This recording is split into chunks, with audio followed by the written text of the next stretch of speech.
Et il n'y a pas que les chrétiens qui croient que Jésus lui-même était le Dieu absolu. Il y a aussi des sectes dans l'islam qui adorent des êtres humains, ou des sectes qui se sont détachées de l'islam et qui ont fini par adorer des êtres humains, comme les Druzes, par exemple. Ou encore, il y a des alaouites qui adorent le prince des croyantes Ali ibn Abi Talib et le considèrent comme le créateur absolu. Tous ces actes sont des actes de polythéisme et ils sont rejetés par Allah, subhanahu wa ta'ala. Car Dieu, le créateur ultime dans sa vraie forme, est au-dessus du fait d'avoir une forme. Il est au-dessus de toute description. Nous sommes incapables, avec nos esprits physiques et matériels, de saisir ou de comprendre sa nature. Et pour cette raison, il nous parle à travers un vaisseau ou à travers un être humain.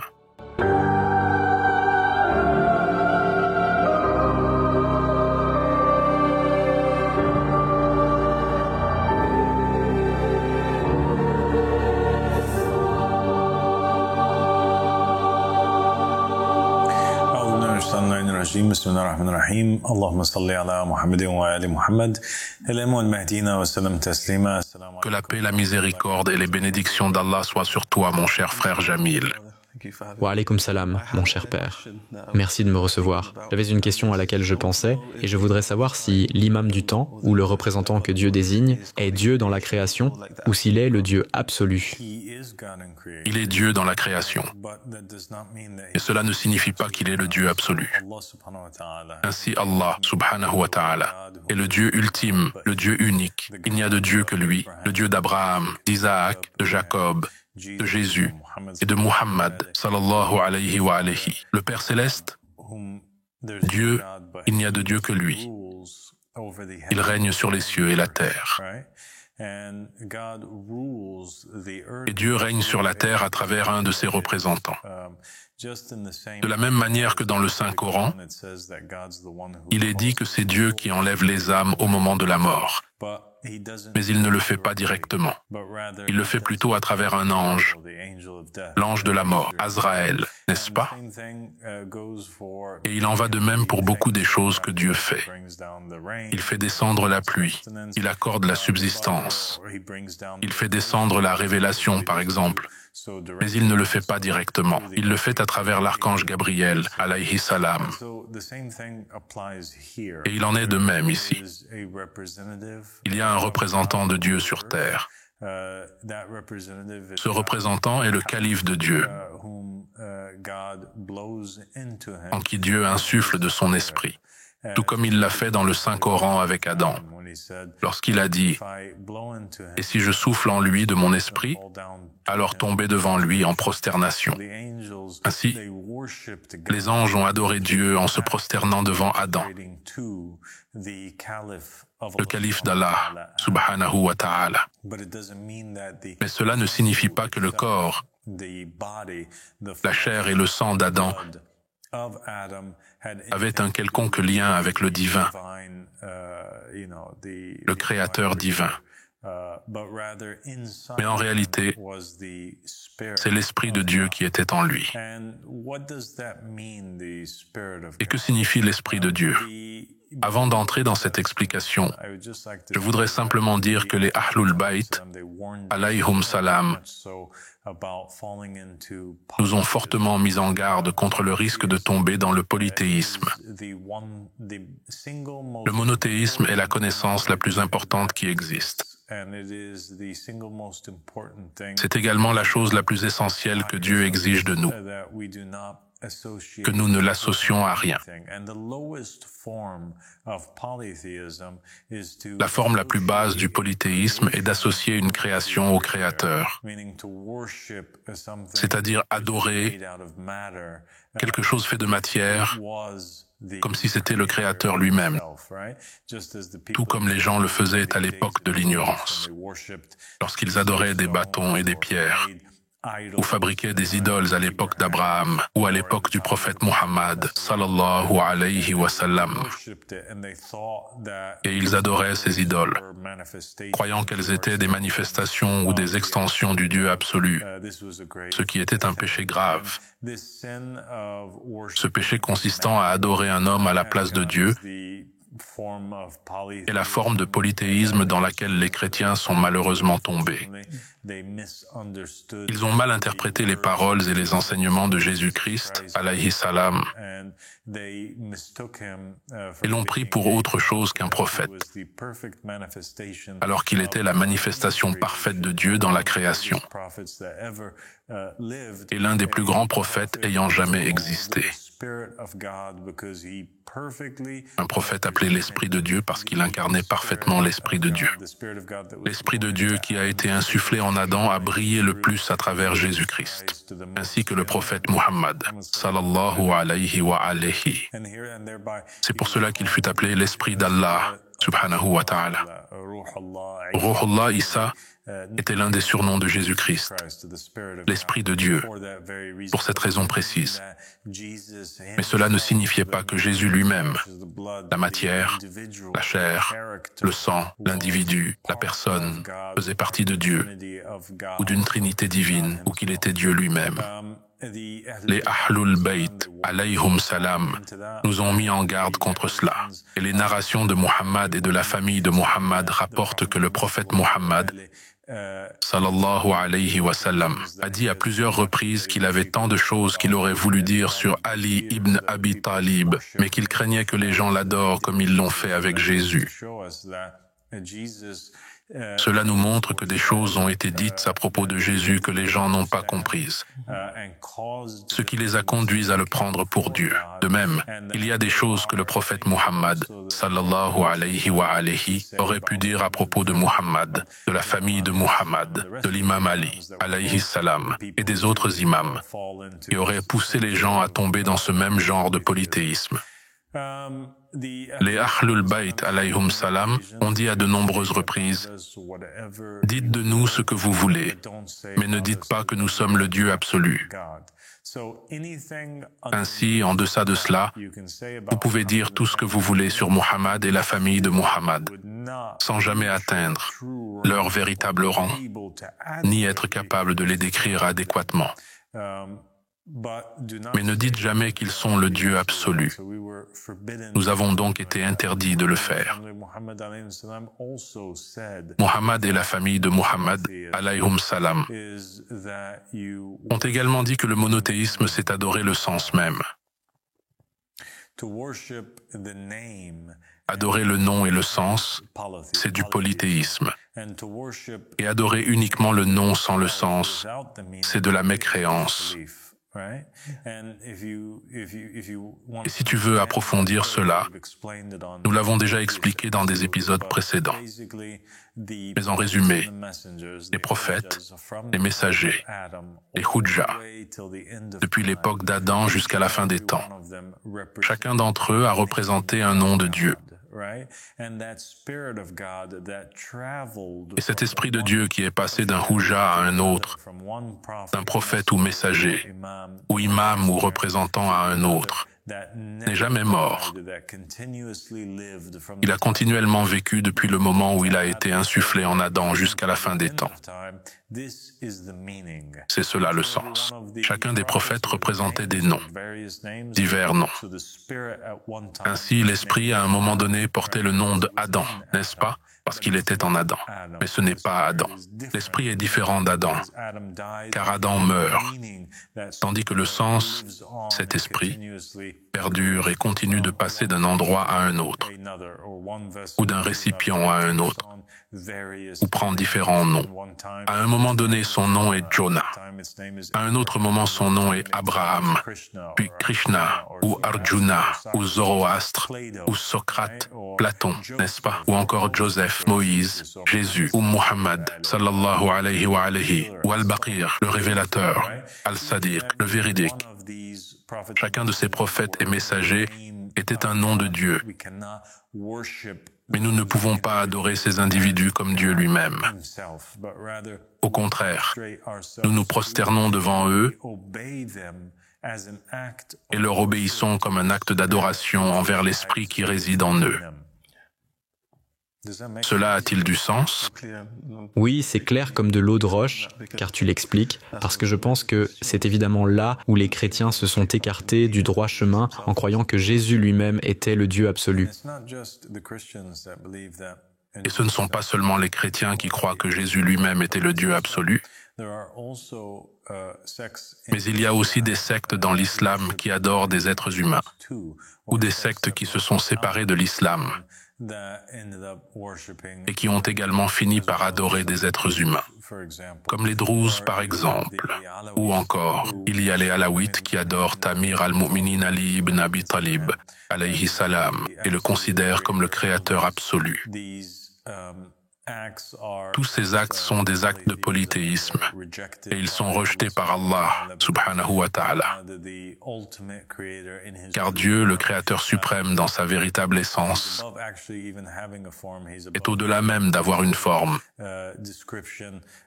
Il est au-dessus de toute description. Nos esprits matériels et physiques sont incapables de saisir ou de comprendre sa nature.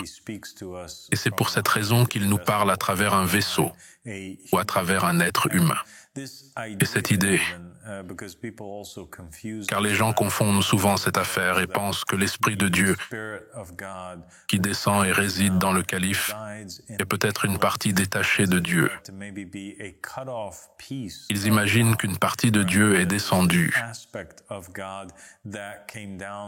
et s'est incarnée dans un être humain et que, pour cette raison, l'Esprit qui est sur terre serait Dieu lui-même.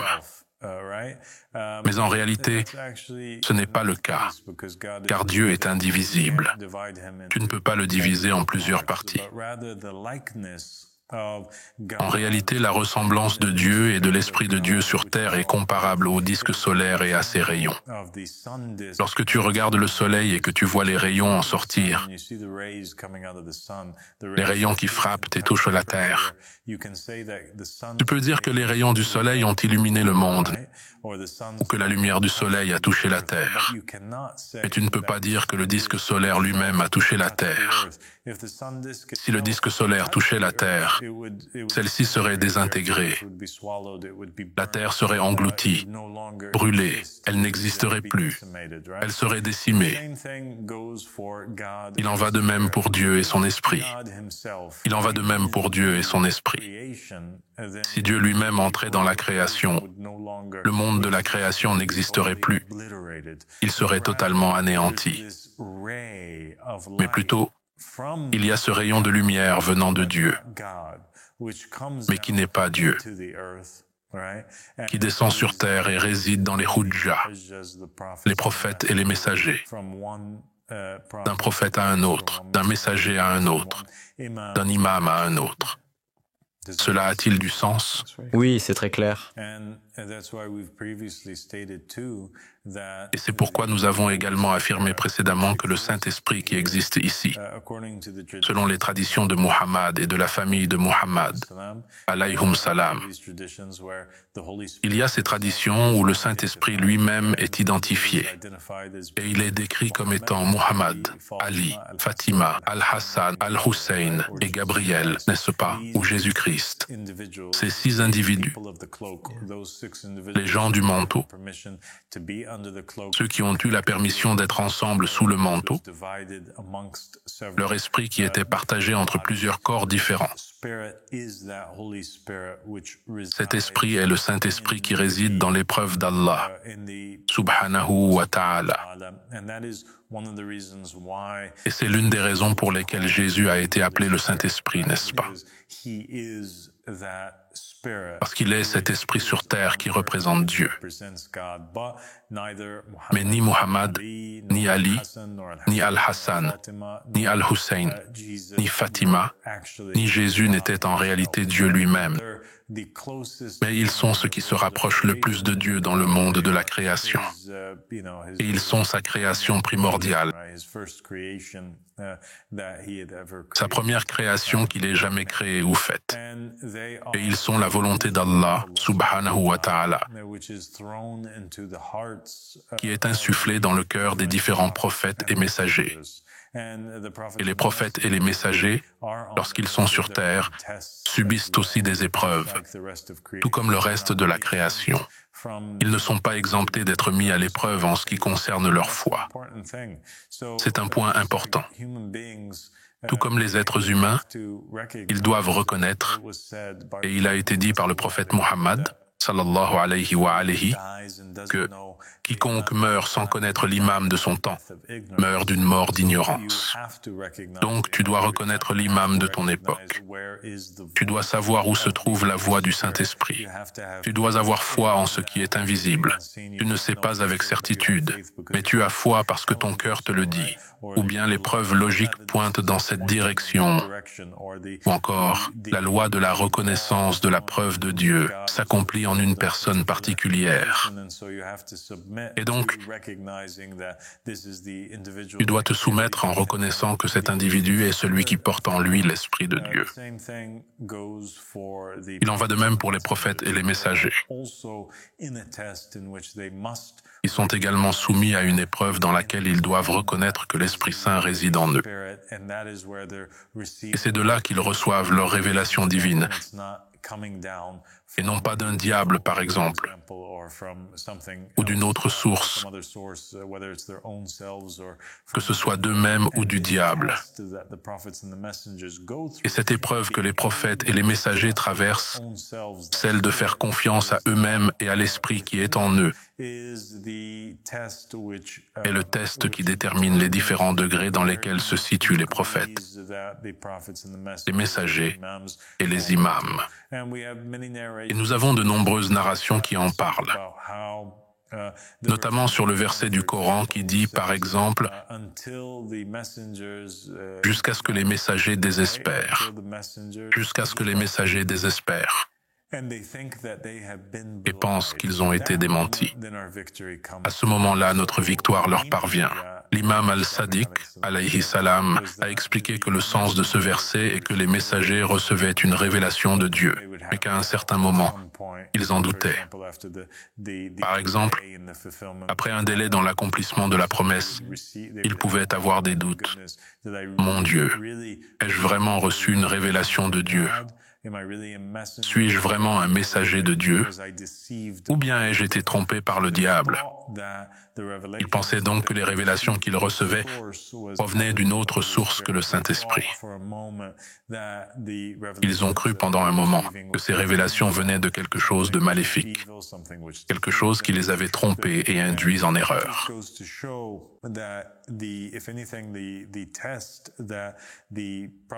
Cela montre que l'épreuve que les prophètes et les messagers ont traversée était encore plus intense que celle à laquelle les êtres humains ordinaires sont soumis. Les gens sont mis à l'épreuve, où ils doivent croire en quelqu'un d'autre qu'eux-mêmes. Mais il est toujours plus difficile de croire en soi-même que de croire en quelqu'un d'extérieur. Car l'esprit est capable de combler beaucoup de lacunes ou de trouver des excuses pour une personne extérieure.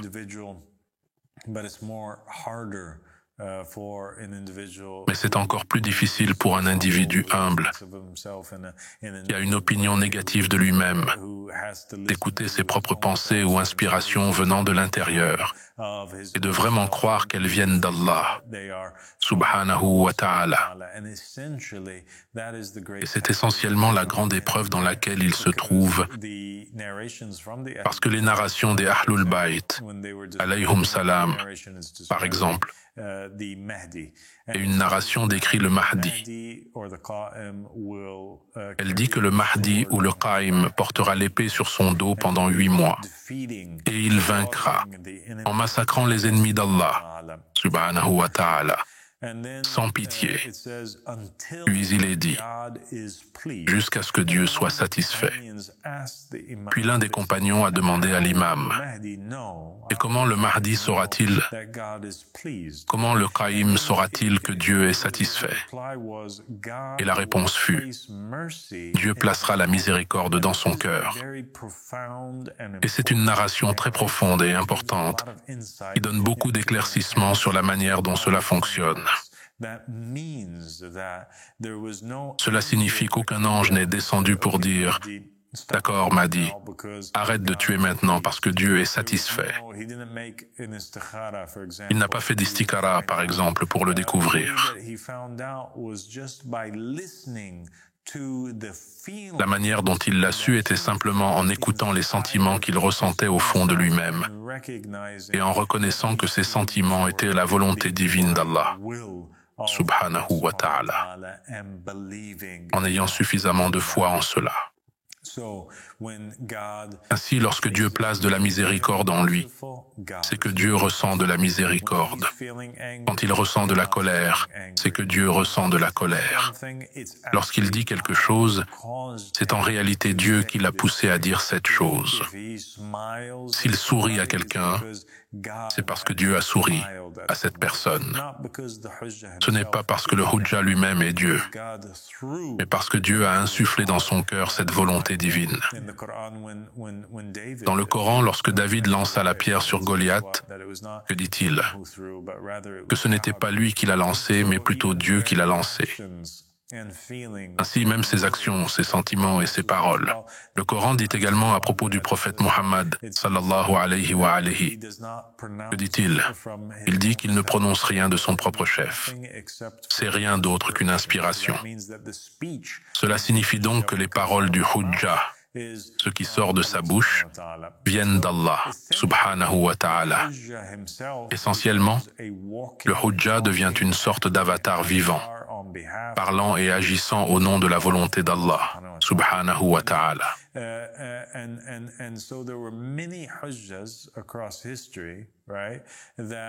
Et ainsi, à travers l'histoire, il y a eu de nombreux hujjas qui ont reconnu cela à des degrés divers et qui avaient des niveaux de foi variables pour agir en fonction des sentiments qu'ils ressentaient en eux. Que cela signifie-t-il? Cela signifie que, par exemple, de nombreux prophètes et messagers venus après Moïse ressentaient en eux-mêmes une inclination, un sentiment intérieur qu'un aspect de la loi de Moïse était erroné, mauvais ou nécessitait d'être modifié et perfectionné. Ils ressentaient qu'il y avait une meilleure façon de faire les choses. Mais ils n'osaient pas croire suffisamment en ce sentiment intérieur pour agir en conséquence. Mais ce n'est qu'à l'arrivée de Jésus, paix sur lui, qu'il a réellement cru en ces sentiments qu'il avait en lui-même pour reconnaître que non, mes sentiments ne sont pas juste mes sentiments, mais plutôt mes sentiments sont les sentiments et la volonté même d'Allah, subhanahu wa ta'ala, et je dois agir en conséquence. Et ensuite, il a commencé à changer la jurisprudence de Moïse, à rendre licites certaines des choses que Moïse avait rendues illicites et à rendre interdites certaines des choses que Moïse avait rendues permises. Par exemple, Jésus fait quoi? Il interdit le divorce. Et c'est très clair dans la Bible. Même les érudits, les rabbins, s'opposent à cette notion ou à cette idée selon laquelle Jésus dirait que le divorce est interdit, qu'il n'est pas permis. Il dirait que Moïse a permis le divorce. De quoi parlez-vous? Et ensuite, Jésus a intelligemment répondu en disant qu'il l'a seulement permis parce que vos cœurs étaient endurcis. Donc, en réalité, la loi que Moïse a apportée n'était pas la forme la plus pure de la loi, mais plutôt à présent. À cette époque, ce que j'entends dans mon cœur est la forme la plus pure de la loi. Et c'est quelque chose qui est souligné, qui est déclaré par les Ahlul Bayt, alayhum salam, dans de nombreuses narrations. Ils disent que nos cœurs, c'est-à-dire Muhammad et la famille de Muhammad, sont des réceptacles de la volonté d'Allah, subhanahu wa ta'ala. C'est par nous qu'Allah, subhanahu wa ta'ala, efface ce qu'il veut. Et c'est par nous qu'il modifie et met en œuvre ce qu'il veut. Et quel est donc ce changement et cette suppression? La suppression et le changement concernent des aspects de la jurisprudence, en fonction de ce qu'Allah, subhanahu wa ta'ala, placera dans leur cœur. La suppression et le changement concernent des aspects des récits ou des parties de la jurisprudence, etc.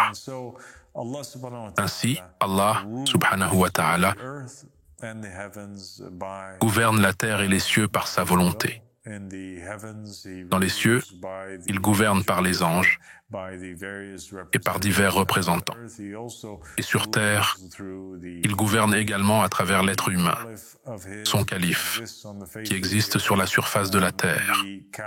Le calife qui possède la foi et la détermination les plus fortes en lui-même est celui qui fait partie des ulil azm, ou qui se place parmi les premiers de ces hujjas et atteint les plus hauts degrés. Les hujjas qui ont moins de foi en eux-mêmes, par exemple comme le prophète Jonas, à propos duquel Muhammad sallallahu alayhi wa alayhi a dit « Personne ne devrait penser qu'il est meilleur que Jonas, fils de Metta. Mais néanmoins, prenons Jonas, alayhi salam, comme exemple. Younes, alayhi salam, a reçu une révélation, une inspiration. L'inspiration lui a dit qu'un châtiment allait s'abattre sur une ville en particulier. Et pourtant, le châtiment ne s'est pas abattu sur eux. Cela l'a fait douter de lui-même et il a pensé qu'il avait peut-être été trompé, ou que la révélation qu'il avait reçue n'était pas vraie. Et cela l'a poussé à fuir et à s'éloigner de sa mission. En fin de compte, il avait des doutes en lui-même. Comme l'ont dit les prophètes et les messagers, quand une personne doute d'elle-même ou de sa foi, le diable peut jouer avec elle comme le chat joue avec une souris morte, où elle est ballottée d'un côté à l'autre comme les vagues dans la mer. Et donc une personne qui n'est pas ancrée dans sa foi est facilement manipulée.